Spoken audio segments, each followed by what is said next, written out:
I'm on YouTube. So, how does this look?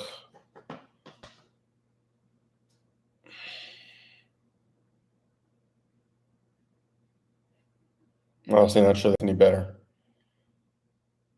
I think we're going to go with that. More light is not always better. Welcome, welcome. So, my hot chocolate is still very hot. I don't even remember what the topic was supposed to be today. What did we, what was the topic? I set it up and then I got distracted. Um,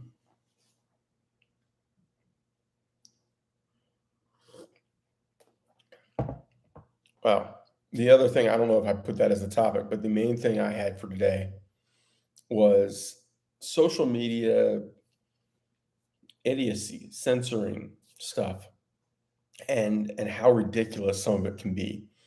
Because I'm a subscriber to Primary Arms Instagram channel, and they routinely get strikes from content they posted years ago where they're advertising on their Instagram page that, hey, this scope we offer, that they sell is back in stock. Here's the link. It's this much money.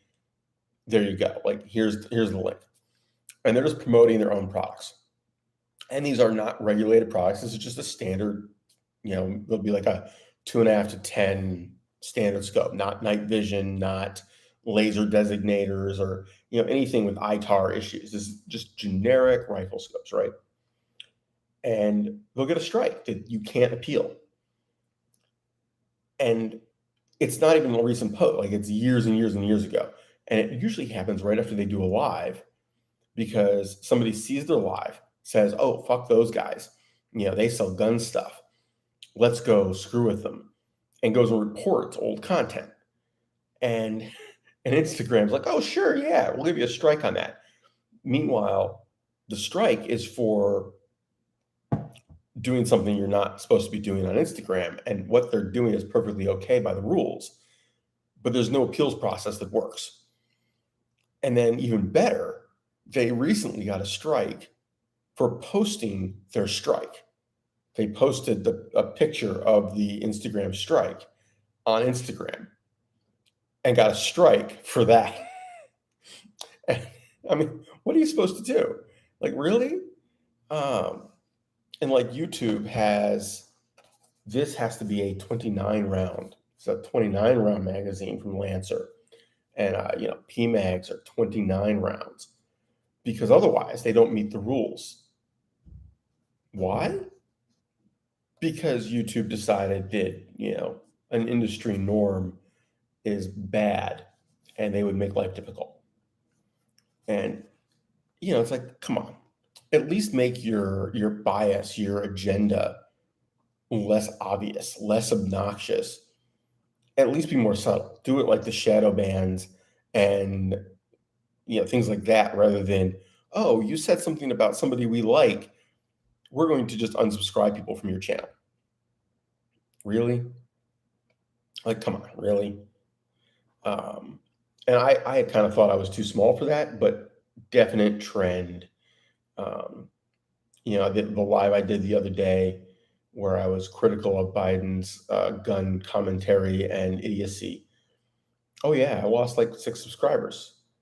And since only like 5 people watched the video and they're all still subscribed, I mean, really? And then I had another video after that. It was also kind of critical of that kind of stuff. And lo and behold, again, not a popular video, not many people watched it, and I lost subscribers. Very strange. And I've had a couple people tell me that, regular viewers, that they got unsubscribed. They're like, I didn't hit it. It wasn't me. And I only noticed because I went to go watch your video that I know was coming out on that day and you weren't in my list. And, we're supposed to not feel like that's not okay. Like that's supposed to be just fine. And they wonder why people assume that they're lying. Nobody is watching. Is anybody actually in here? I mean, Sloth was here before I started, but by the time my stream actually started, it looks like so we got somebody here. Welcome, welcome. We are talking about social media censorship tactics for anything they don't like, and gone. For example, if I do a gun video where I actually show a gun and go shooting, that will probably not do well. I mean, you think it will. It'll be a fun video, right? They won't show it to anybody. I don't have enough subscribers who actually watch to get the algorithm to then show that to other people. So the only people that will see it are some of my subscribers. You have to physically go to my channel to make sure you see it, because otherwise they'll hide it. It's very strange. Even like fishing content sometimes gets hit that way for people, but anything firearms, which is why I do the talking videos, the discussion about new ammunition, a comparison, rather than really pushing to find a place to shoot where I can film. I would love to do it, but it doesn't. It just creates problems with social media right now. And Rumble, I don't get any viewers. To be honest, like I started putting videos on Rumble, and I haven't done it in a while because literally nobody was watching. It was a joke. And I need to get back to that because I think long term that may be the answer. I don't know if Rumble will be the answer, but something like that. And I don't know. Instagram seems to be worse than YouTube. But YouTube it's the long form, right? You can actually have a real video as opposed to a short. And it's ridiculous. If you're a channel like Demo Ranch or even somebody who's at 1 million subscribers or even 500,000, you can get away with a lot because your video didn't do well by your normal standards, right? But I got something itchy on me today, and I don't know what it is. Like I was out, and like on the way home, I was like, anyway. If you've got 500,000 subscribers and you normally get, say, 250,000 views, which would be a weird ratio, but it seems to be you get about half or 25%, right? Well, you might get 10%, but that 10% is still enough to then get attention from the algorithm. So you may show up in a feed later. You'll still get new subscribers. You'll still grow because of that video. At my size, and anybody, even 2 or 3 times my size, you're just a black hole. It just doesn't exist. Which is why we're always asking people to, click like, hit the subscribe button, post a comment, even hit dislike. Any engagement tells YouTube people are paying attention. They have feelings about that video. YouTube is very strange about that. It is any engagement is good engagement from their point of view because it means you were engaged enough that you paid attention and you may have seen the ad, that they had it on the side, or you clicked another video or something. And it really makes a difference. If I post an ammo video and you guys jump on it, I mean, I say you guys, there's nobody watching, but if say 50 people watch in the first 2 hours, which is nothing for some channels, but it's pretty good for me. If I get 50 views in the first couple hours and like 15 likes and a couple comments, all of a sudden that video is going to go much more popular. It's going to get views. I'm suddenly going to have that video, not viral, but it may suddenly go thousands instead of hundreds, which is what happens with the ammo videos. It's what happened with my Supreme Court leak video, where, clickbait title and all that jazz, but people watched and they hit like or dislike. I got a fair number of dislikes on that video, but it doesn't matter because it started out as, few views, few views, few views. And then YouTube said, well, people are responding. People are reacting to this video. And suddenly my view count started climbing very rapidly. And then it stopped because I was off it was a short. So once you're off the main page for shorts, it's over. Unless you are super viral. But I need to do more shorts. I think that is definitely a route for getting attention on YouTube and then getting people to your channel. I need to do more cross-posting with Instagram, where I make a video for here. I then do something on Instagram to promote it and provide the link.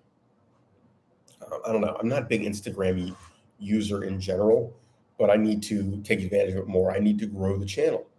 The way the economy is these days, I need to make more money. And clearly, right now the channel is not making any money. C is my only Patreon. And while the hot chocolate is wonderful, that doesn't help with the bills. It doesn't help me get new material to do a review. A decent chunk of people were saying on the poll about content, do reviews on products. I would love to, but I can only review what I can get my hands on, and I'm not big enough for people to send me stuff, even if I'm sending it back or sending it to somebody else. I'm not that big. I'm hundreds of views if I'm lucky on most of these videos, so I have to buy it, and I don't have that kind of spare cash. Like I would be just throwing money out the window because I don't need this stuff. I am set up. I'm good. Certain stuff I could use, right? But I'm not spending the money on it unless I have to. And right now I'm just not.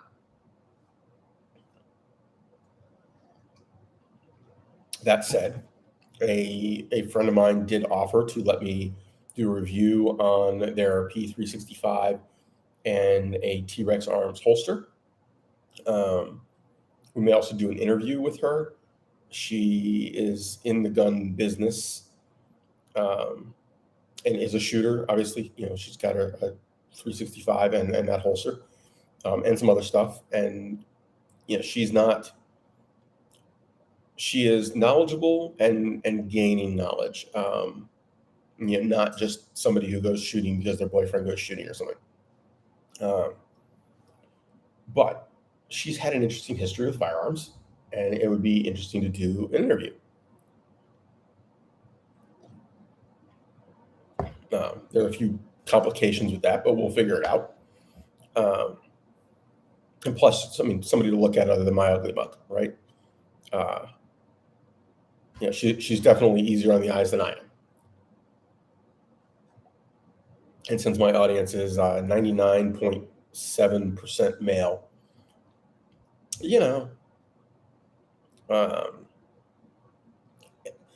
and just in general, it'd be nice to have other people on the channel, other content, other interactions. So we'll see what it can happen. We talked about it. We didn't finalize anything or get anywhere. It was just part of a conversation we were having. I don't know. Let me go see what it was I set this to be. Ammo minimums. That's right.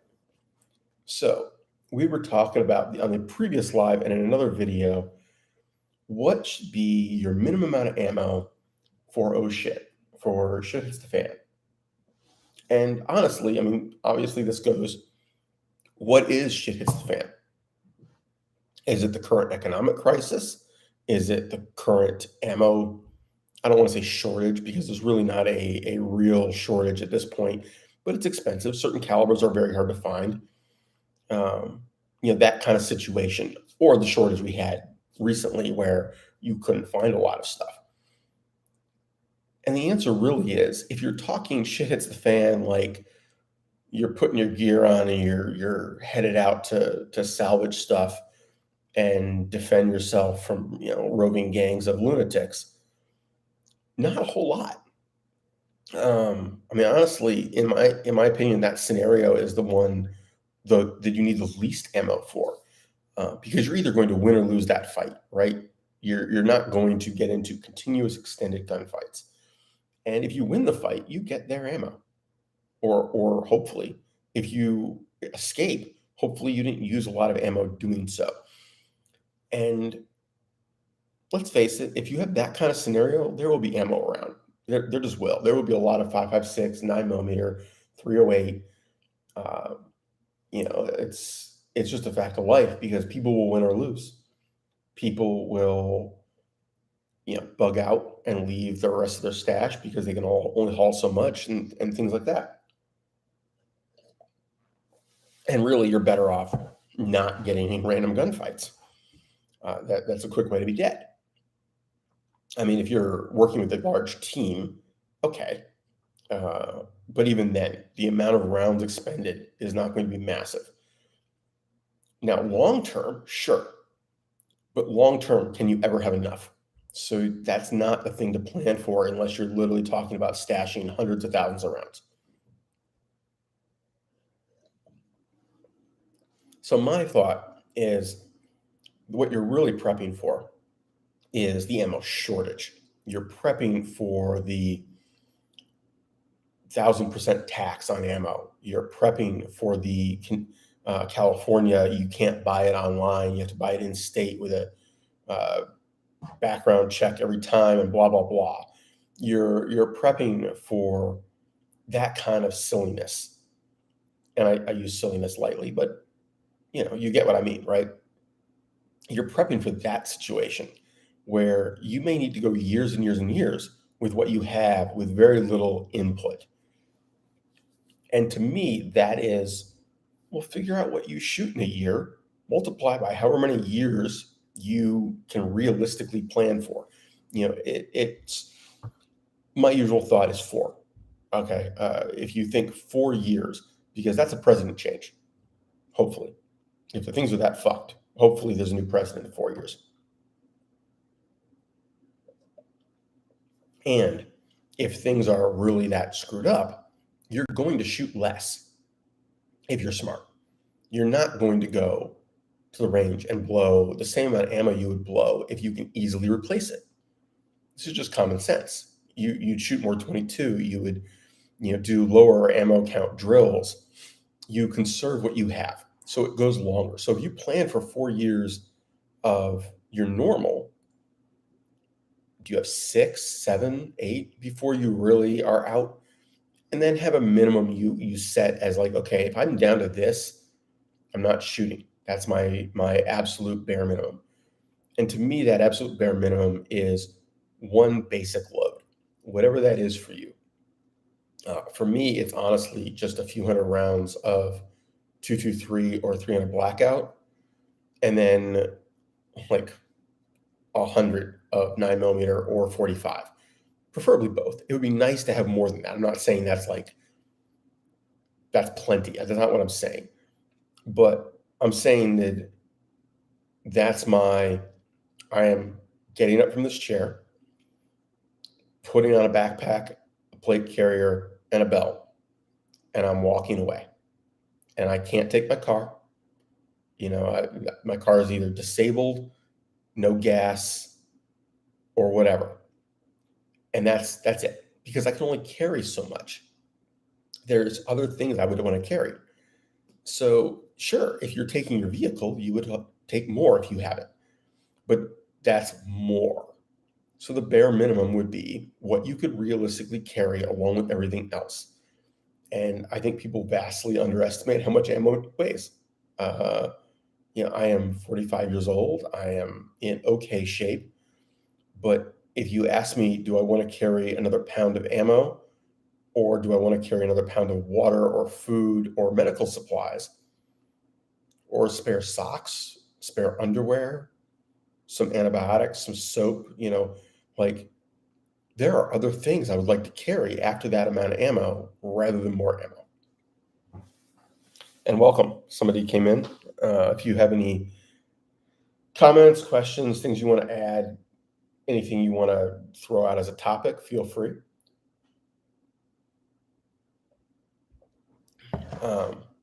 But really, for me, it is, for example, I wear the plate carrier, right?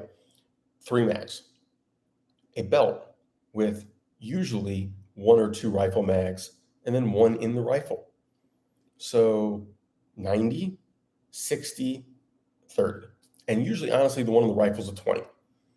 So, you're at 150 plus whatever is in the rifle. So 170. And then for the handgun, a couple magazines plus the one in the gun. So call it 34 plus whatever's in the gun. So 34, 61, no, 51, 52, something like that. And then maybe, oops, I'm using the wrong mouse here. I was getting my mouse out of my way. Maybe on the handgun, I'm throwing another box of ammo in my bag. Maybe. Because one more box of ammo on something like that doesn't hurt. But honestly, it wouldn't be a box. It would be a Ziploc baggie. Most of my ammo is in Ziploc bags.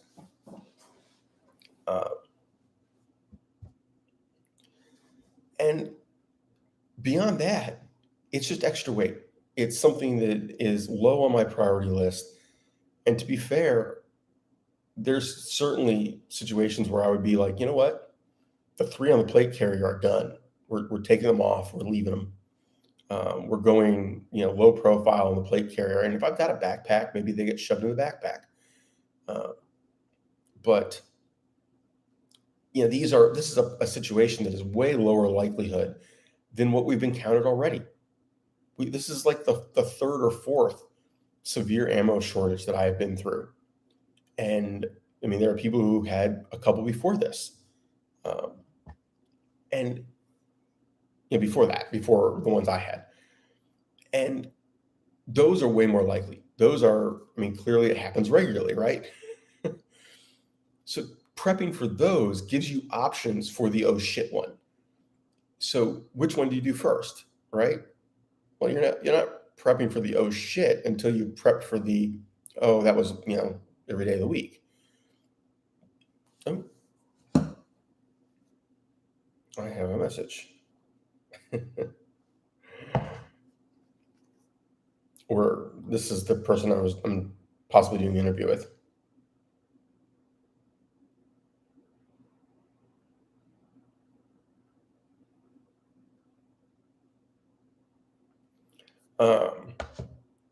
So really, I think it's a non-issue. I think that unless you're somebody who is literally, looking at a couple boxes of ammo on the shelf at home, your shelf, not the store, and going, well, I don't know if I need more. If you've got enough for a few range trips, even, the reason to buy more is because what if you can't get more? What if there's something that makes it an issue? Not because you're bugging out and you need all this ammo.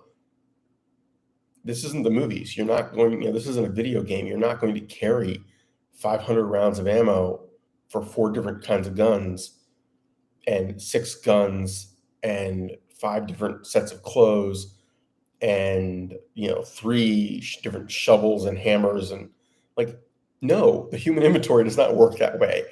If you have ever put on a backpack and hiked any kind of distance, you know that every ounce is precious.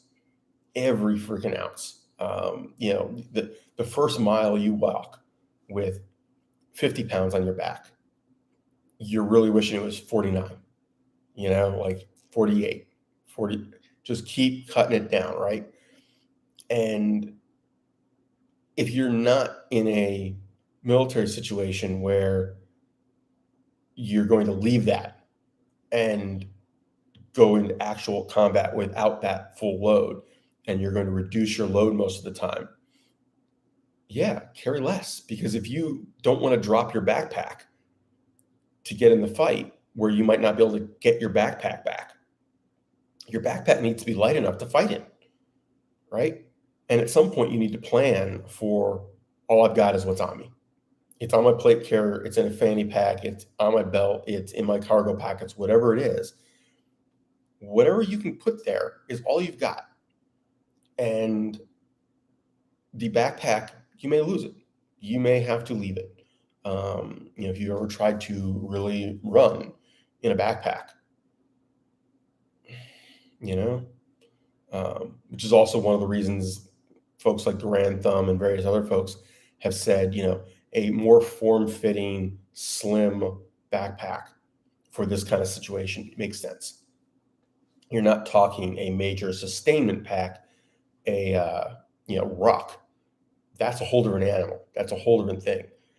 The oh shit bug out bag needs to be small enough that you can run in it. It needs to be small enough that you can, if it can't fit through something that you can fit through, and just it'll wear you down. I've hiked for multiple days in a row. I went for a couple weeks living out of a backpack, and the less the better. Honestly, particularly when you're talking, there are consumables that you can replace.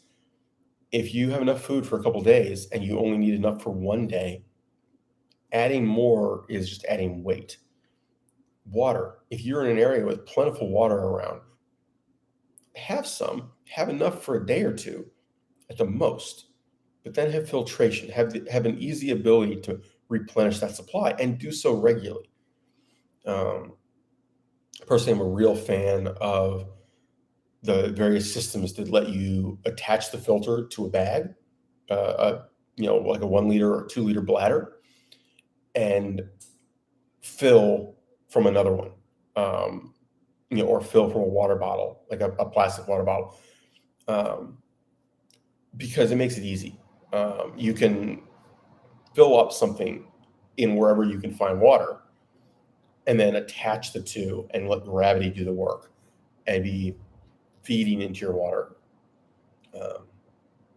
And it's nicer to have water in something that's flexible form. I'm not a real fan of carrying hard water bottles as my main storage. I like them. I like Nalgene bottles, obviously. But I think one, right? One, not 3 of these because you want 3 liters of water.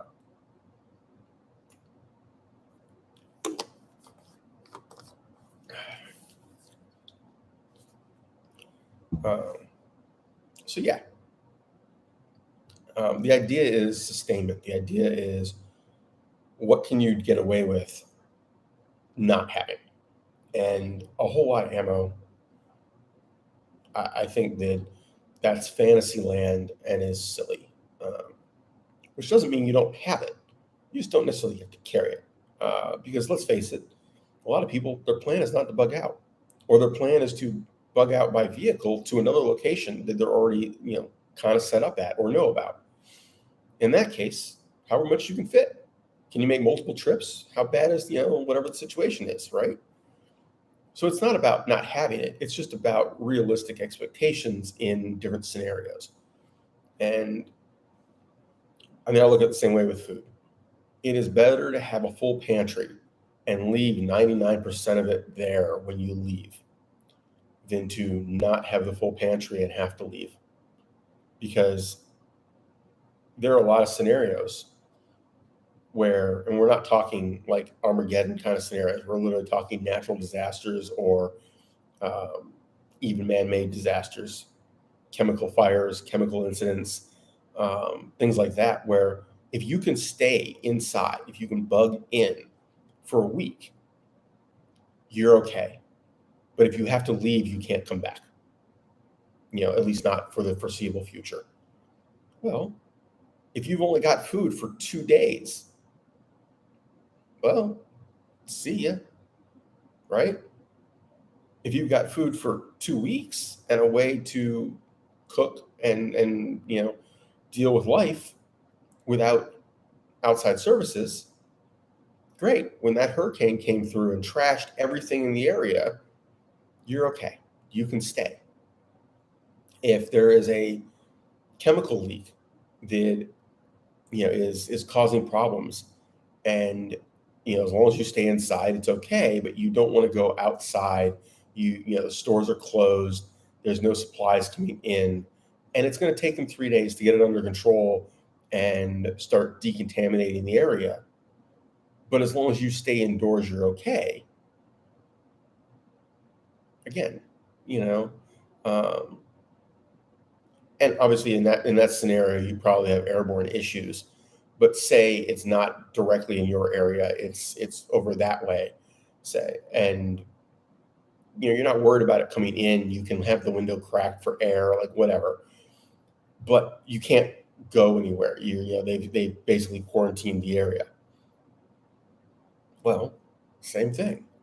It's not about having tons of something. It's about having enough for the scenario. I grew up in an area where we would have winter storms on a regular basis. That No, you weren't going to the grocery store for 3 days. You were staying in your house because you could maybe get out of your neighborhood. But if you lived on a hill, like 90% of the people I knew, you didn't want to go down that hill. Not until the sun really had come out and melted it off after some plow and salt system had come through. And even then, there was a couple times in my childhood where the plow basically was like, nope, nope, I'm not going up that hill because I can't get back down. I will plow right through the intersection at the bottom and into somebody's house. So you just had to wait.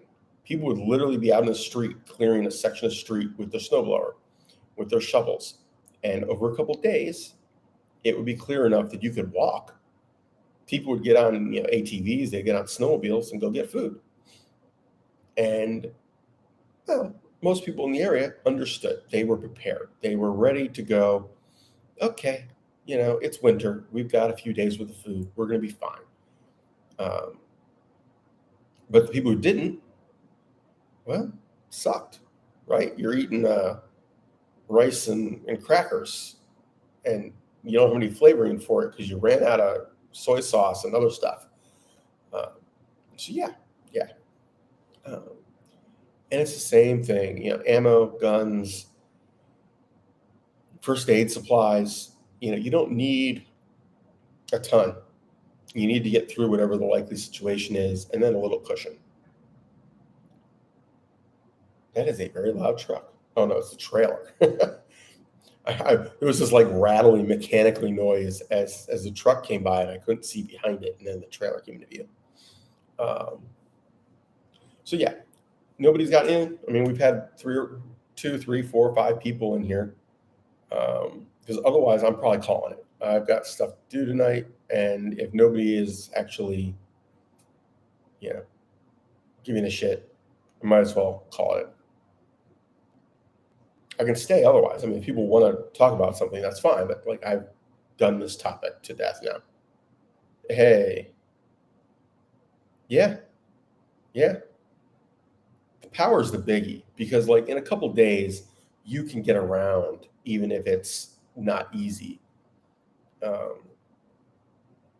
But it's when the power's out, if you're not ready for it, yeah. Except then everybody knows. Everybody's over at your place. After Katrina, that was a common thing. People would steal. They would steal the generators. Not obviously the full house ones, but nowadays, yeah, it's a lot more common. A lot of people have whole house generators. Yeah, it's exactly what it becomes. It becomes a camping trip where you have a house or an apartment or a condo or whatever it is, and not a tent. But you're still cooking like you're camping. You're still, dealing with the same issues. Can I stay warm? Can I stay cool? Do I have enough water? Because okay, when did the water come back on? Was it 4 or 5 days? When is it? Do you know? Because you're like, well, the power went out, the water pressure has stopped. When is it going to come back? How much water can I use? I have, say, 3 days worth with what I've got, you know, do I need to really conserve, or is the water going to come back on? Um, yeah, yeah. I mean, even this area, 2 years ago when they had that deep freeze and it screwed everything up. Yeah, yep. When I was in Louisiana, that's how it was. If the power was out, you didn't have water, other than, well, sewer water basically. And the sewers would back up because the pumps that kept it moving were down. Um, Ironically, those used to be diesel generator backups, and various regulations have made it impractical for them to do that now. So now it's relying on the grid. And if the grid goes out, all that stuff shuts down. Their backup plan literally got regulated out of existence. Um, an even better one, the natural gas system used to have generators they could run. They would siphon gas out of the line and run generators to continue running the pumps and other equipment to maintain the flow of natural gas when the power went out, because the pumps are by default electric. And, well, once again, regulations, right? Sorry, you can't do that. We don't think that's safe. There's, you know, are you accounting for the exact amount of gas and blah blah blah? And they basically shut that down. So now when the power goes out, your natural gas is going to stop. Not immediately, but the pressure will start to fall. And depending on where you are, it can either fall very quickly or it may take a very long time. If you're somewhere close enough to the supply point where pressure will be maintained for a while, not so bad. But depending on what's in that supply point, you may run out of gas because they're not getting more pumped in. Um, Whereas if you're further down the line, there's more being pumped in because your area is affected, their area isn't, maintains pressure a little better.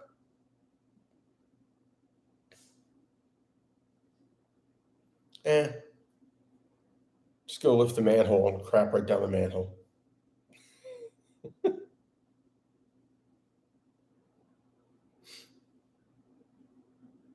What? Get that figured out. There should be a way to not have it do that.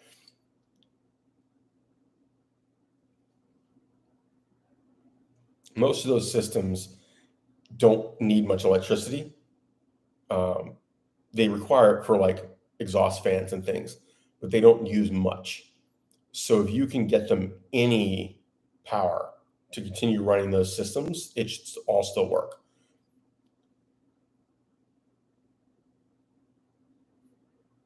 And yeah, yeah. Um, my advice, having been in that industry, if you get a generator that can run on a smaller tank, say like a 100-pound tank, pound, not gallon, 100-pound tank. Yeah, there's still ways to deal with it. Um, because let's face it, if you have electricity anyway, any form, how is that any different than if the power grid is out or is working, right? Um, so even if it's a small generator, like one of those little Honda, um, what do they call them? The little Honda inverters, and you're running that off the propane tank, and it's providing power back into your house to then run all the other stuff. The house doesn't know that that's not main power. Anything downstream from the box doesn't know that. But yeah, yeah, yeah. Pretty sure that's code everywhere. your sewage is not designed to come back the other way. But yeah, if you can run whatever generator you have off of a 100-pound tank, get one or two, put them in storage somewhere. If you've got a spot behind your garage, behind the house, in a shed, whatever, Um, just make sure it's ventilated and ventilated low. You don't propane's heavier than air, so you want ventilation at the bottom, not the top so much. Um, and have the plumbing ready to go for those. Don't not have the connections hooked up, so you can connect those and turn off your big tank. So not at the tank itself, but like at the junction where you're switching to the little ones. Because if your main tank runs dry, say, it's a winter time, you've been using your heat, your tank's down to, say it's a 1,000-gallon tank. I have no idea, 500,000, 250, whatever it is. Say you're down to 50 gallons and it's the middle of winter. You were due for a fill that weekend, or the next day or two.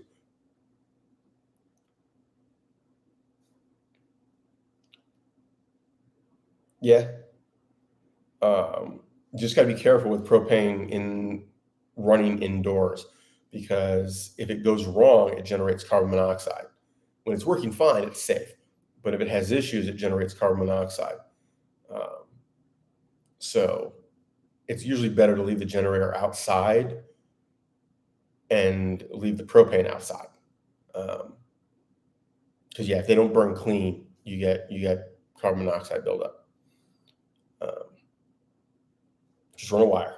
Some of those little generators are real quiet. Just run a wire. But yeah, have a way to turn off your main tank to the generator and plug into a 100-gallon thing, or even a 60, sorry, 100-pound, or even a 60. Because a 60, right, right. Does it work without wall power? Like most of those have a battery backup. But if it starts screaming because it's on battery, you're going to unplug it, right? I mean, we all are. So, yeah, it's always tricky. There are companies that absolutely do this kind of thing, and like they're not turnkey, but they've got it figured out. But it's always expensive. It's doing that kind of setup and getting it all done right. If you're not rednecking it, it's not cheap. And if you're rednecking it, shit's gonna fail. But as always, the key is to test it. The key is literally to just use it once in a while. Um, just like guns, just like all of our other stuff. Try it once in a while. Hey, this is my plan. Well, have you tested your plan? Have you actually said, we're going to do a dry run?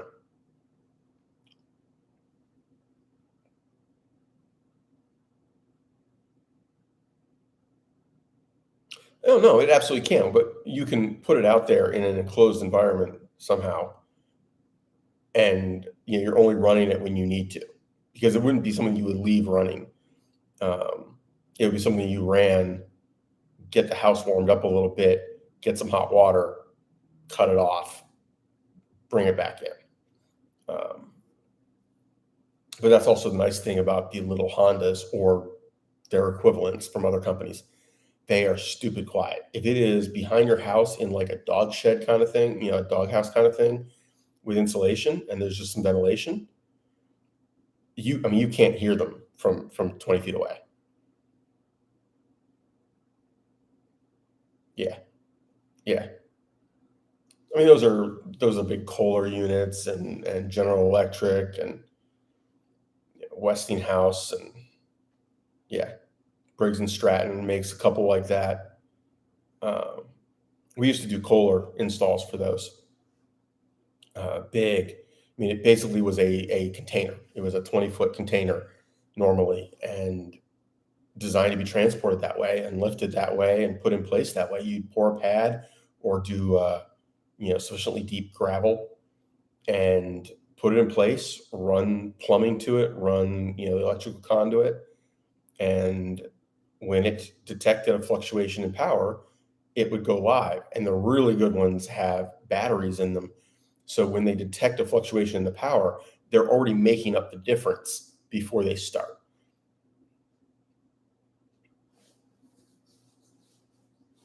Yeah, yeah.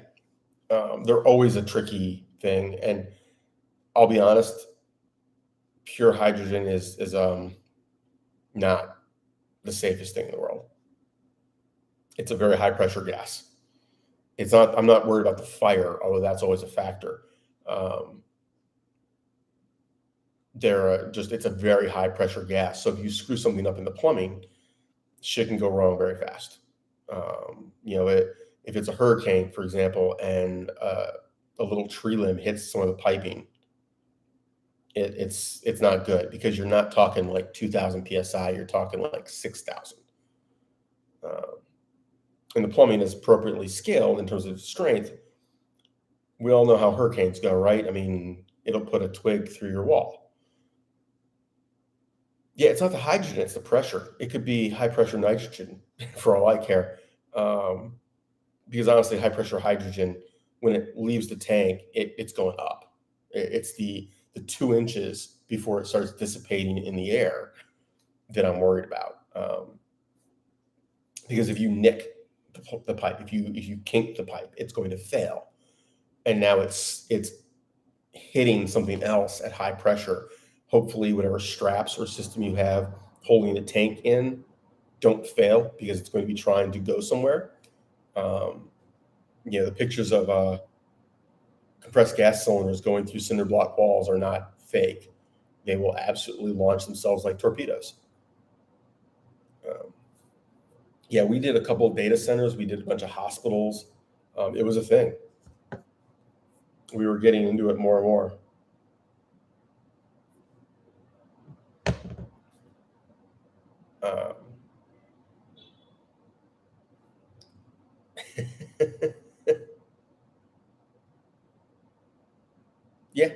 Yeah, exactly. Because at atmospheric pressure, the ignition point is lower than room temperature, which is why it's stored at 6,000 psi. It's because otherwise, yeah, you don't work with that shit at room temperature. You also don't work with it at low pressure. It's like acetylene, to be honest. I mean, acetylene scares me way more than hydrogen in normal circumstances because people treat acetylene very casually, and a little bottle of acetylene will blow the hell out of your car.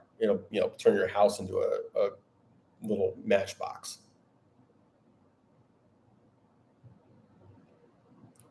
Yeah. There's several. There's a Russian one, and then there is one from down the road here. I believe it was in Dallas. I used to use the one from Texas. I can't remember if it was Dallas or Houston, where a propane, compressed gas, and other stuff company, very similar to the one I was working at, had an incident, and it was not really their fault. Like, they hadn't really screwed up. It was just a combination of circumstances, and once it started, it was basically there was no way to control it. And tanks were launching themselves. I mean, they're over the highway. But yeah, the Russian one is the truck that spills a bunch of compressed gas tanks. Most of those were propane. Some of those were not. And yeah. I mean, it's no joke.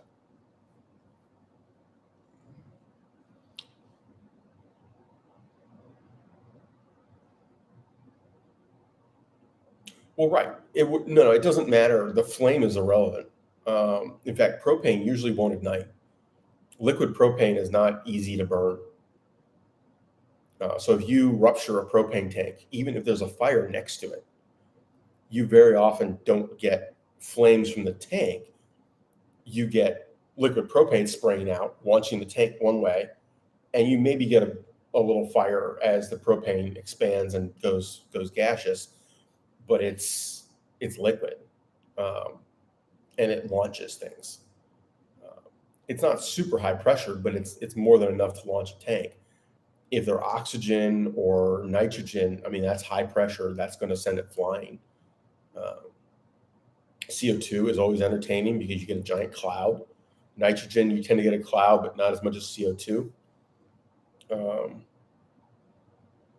I mean, like CO2, you can have a lot of fun with, um, because solid CO2 is dry ice. Okay, uh, so you have basically liquid dry ice, and we all know what happens when that reacts with the moisture in the air. You get a cloud of vapor.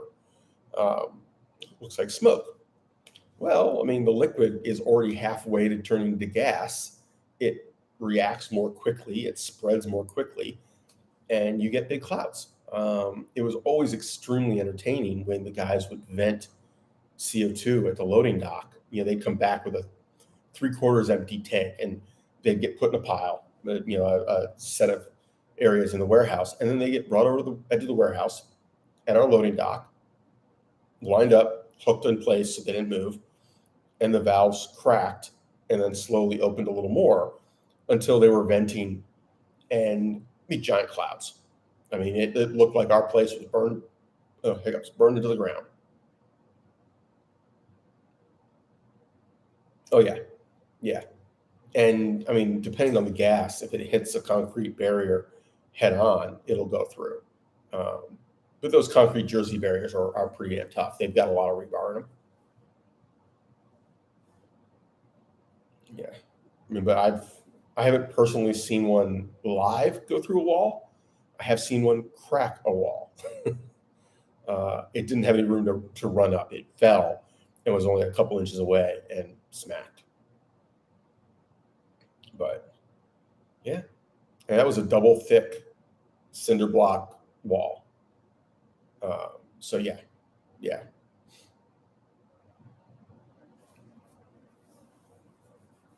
Mm. I'll have to look it up and see if I can find the one you're talking about, because it's not the one I saw. Oh, so maybe it was. Because yeah, and the cop that pulled up and backed away. You know, he came zipping up in front of the camera guy and then was like, "Oh, this is not a good thing. Let me get out of here."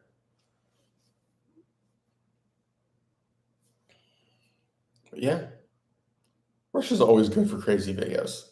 The dash cams in Russia are an endless source of entertainment. Donut Operator occasionally does a game on live, usually Twitch.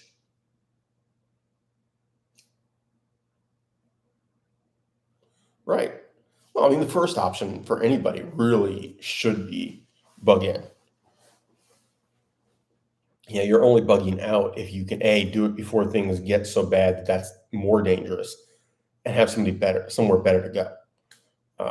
But ideal is always to be there first. You know, have it be your main location, or if you don't have an option, prepare your main location. You know, prepare your spot. Um, yes, Miss Kitty. Um, where I am now, pretty decent. Um, where I was on the outskirts of a city that, I mean, it would have been like locusts. It was, I mean, the plan was literally the first time this starts looking bad, we're out. Um, pack it up and go. And like we would have been rolling hot. And, we had options, but it was very much depending on the scenario. We were driving a full day, assuming the roads were normal. It was a full day's drive to get where we were going. Well, no, I mean, I'm not talking about wilderness. I'm just talking about somewhere that is not going to turn into total chaos. Um, in my case, it was a summer home that my parents had and have now sold. But honestly, that location, if I was still living within driving distance, would still be my destination. Um, we got enough friends over there, and if not, there's enough summer houses that tough shit. If you show up and that's your house, I'll find another one. Um, but there are going to be tons of empty houses because there's summer places. Oh yeah, you're fucked. Unless you can get way, way west. Yeah. You've gotta, yeah. I mean, you could go, let's see. Man. Could you cut north and then go west?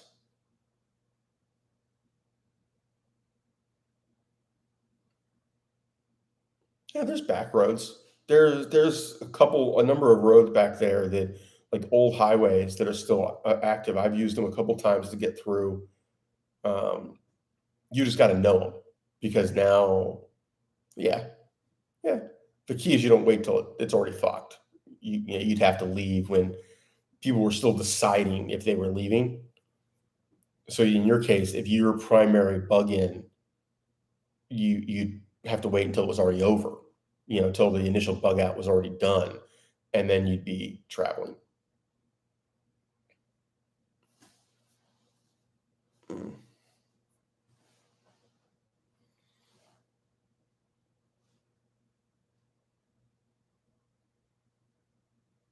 Mm. Yeah, that's a factor.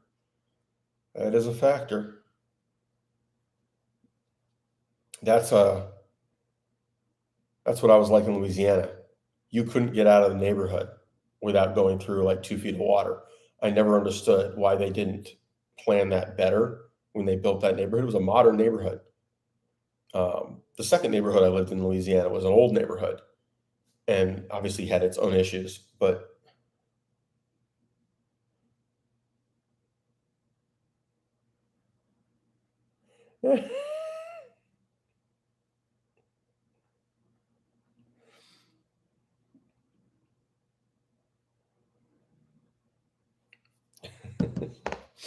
um, yeah, yeah. I mean, it was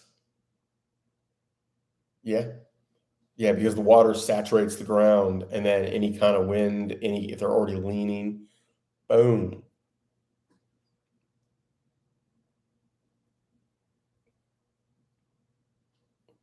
Yep. And I mean, hopefully, if you weren't already prepared to bug in at that point, now you are. You learn and you improve. And certainly, my planning and my preparation 20 years ago was not as good as it is now. And it has been better at times when I had, more cash flow and more space. There was a time when I was living in Connecticut where honestly I was good for a couple months. Don't leave the house for a couple months and food, water, medical supplies for almost anything. If a doctor is available, I got what they need.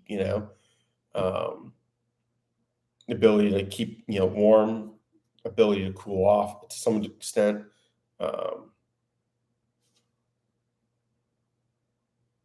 yeah, yeah. Weather is no joke. I mean, it really. I mean, I grew up near the Great Lakes, and I grew up living on top of a hill. In an area that got severe storms, and I mean, there were days like people built houses with that in mind. Like the weather was serious enough that like nobody did big windows. Um, yeah, wouldn't surprise me.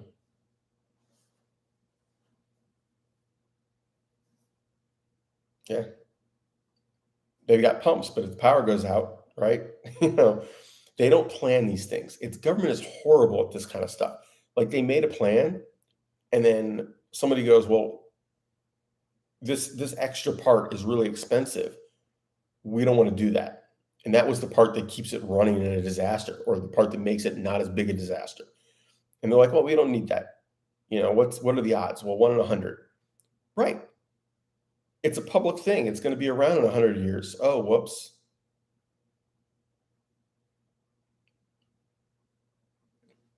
Yeah. Yeah. I mean, I know people in the same scenario that they don't kayak much, like it's not their thing. They have a big kayak, like a two-person plus cargo kayak for each of them, as in three people, two adults and a teenage child. And they're literally the theory is, if it floods that badly and we have to leave, even if we don't need all the cargo capacity, even if we don't need to leave, one of us is hurt and we need to get out of the immediate area to get them help, you can put two people in one of the kayaks with one of the people not able to help, and get out and go get help. Um, and they occasionally use them, but they're not. It's not a main thing for them. They honestly had looked at doing a little John boat, and we're like, the kayaks are really easy to put up in the garage, up at the roof. Wow. I mean, weather is no joke. It is a powerful force, and we tend to disregard it until we encounter things like that. Um, like I said, I grew up in an area that got severe weather, and it was an actual like live or die. And you go to a few. I had a friend of a girlfriend who was a serious swimmer, um, like really hardcore, and she used to go to Lake Erie and swim, and she really liked to do it before storms, where like you've got that extra wave action, you've got that extra wind, and it's building up. And occasionally, like she get somebody else to drive her, because she's like, that way there's somebody to, throw me a lifeline or something, or go call for help if I just can't make it back to shore. And there was a couple times where, she got back and we're sitting in the car watching this storm come across the lake. And I mean, you're talking Lake Erie. It's not the worst of the Great Lakes for storms by any means. And, you're watching it go from, this is, millions and millions of gallons of water. And you're watching it go from, not really even white caps to holy shit. Yeah. Yeah. I mean, Lake Superior, Lake um, Champlain. They're brutal. I mean, honestly, Lake Erie has the advantage of the storms come across, and Lake Erie's the last. Like it's the least affected. Um, yeah, yeah. I mean, it doesn't take much when you aren't prepared for it. Um, I mean, the scariest thing I've ever had on the water for me personally was a 12-foot trimaran with a wussy little engine, not a powerful engine. And this is pre cell phones, weather mapping easily available kind of thing. And a buddy and I were maybe 10 miles out, down the lake. This is not Lake Erie, a little lake next to Lake Erie. And I mean, we could head straight to shore if we had to, but we're 10 miles from where we want to be, racing the storm. The storm is coming at us, and the weather is getting worse and worse and worse where we are as we're trying to get back.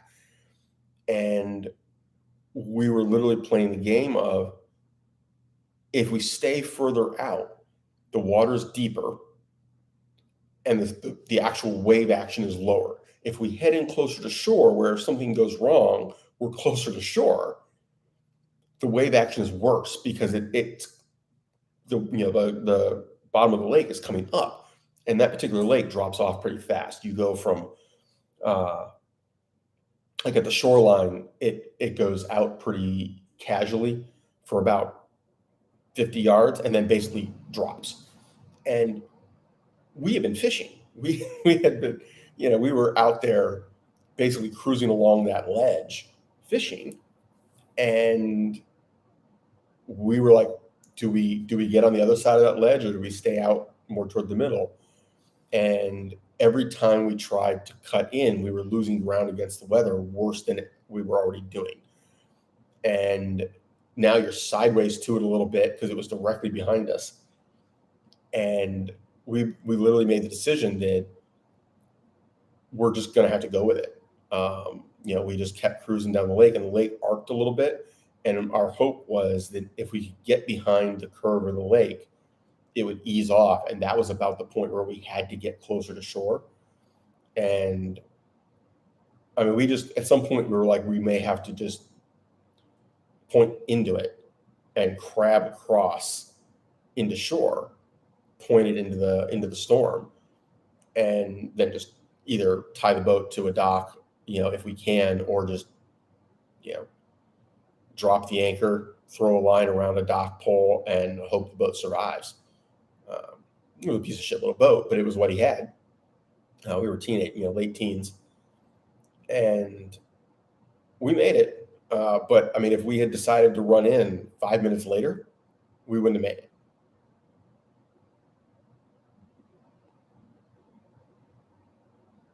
Yeah. Yeah. I mean, we are tiny little creatures, like we are tiny little nothings aside Mother Nature. And yeah, yeah. Doesn't, I mean, just any kind of current. I mean, you're talking millions and millions of gallons moving in a particular direction. We're nothing. Most boats are nothing. Boats cut through it fast enough that they don't get knocked, away. But I watch a number of sailing channels, and one of the things they talk about on the East Coast is that Gulf Stream.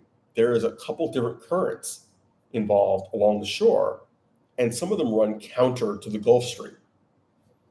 And if you are coming through one of those areas where there's a current going against the Gulf Stream, and you need to cross it on a bad day, not a storm or anything, just it's horrible.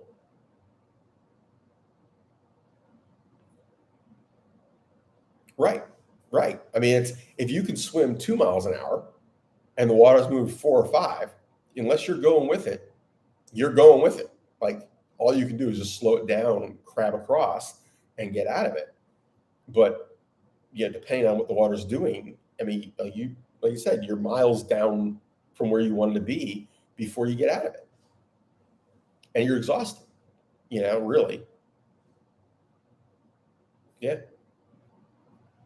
Is that what it is? I never bothered doing the math. I know that what is it? 1 cubic foot is wait, a cubic meter is a ton?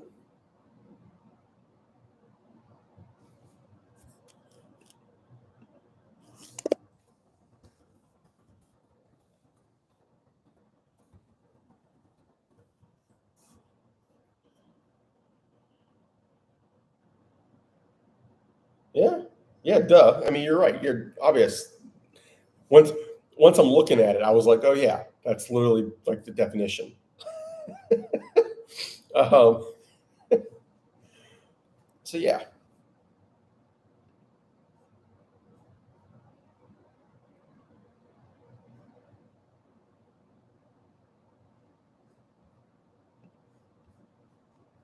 right, right. Um, Sometimes my head does not want to think in metric, even though I actually like metric better. Sometimes I just like it doesn't make the leap that is so wonderful about metric that it is logical like that, and I just nope. Okay, we have been on for an hour. It has been excellent, but I have things I gotta do. Um, right, right. Salt water is more dense if you've got other contaminants in any significant amounts. Yeah, yeah. It's always interesting. Salt water being more dense makes you more buoyant, but on the other hand, there's other issues too. Um, when it smacks into things, it's that much heavier. uh, yeah, it's always way more fun when people participate. Having a live when I'm just sitting here talking, like it gets old. This is way more enjoyable. I think it is way more helpful. It's more fun. Uh, so anyway, take care, man. Stay safe. Don't let the Bidens bite.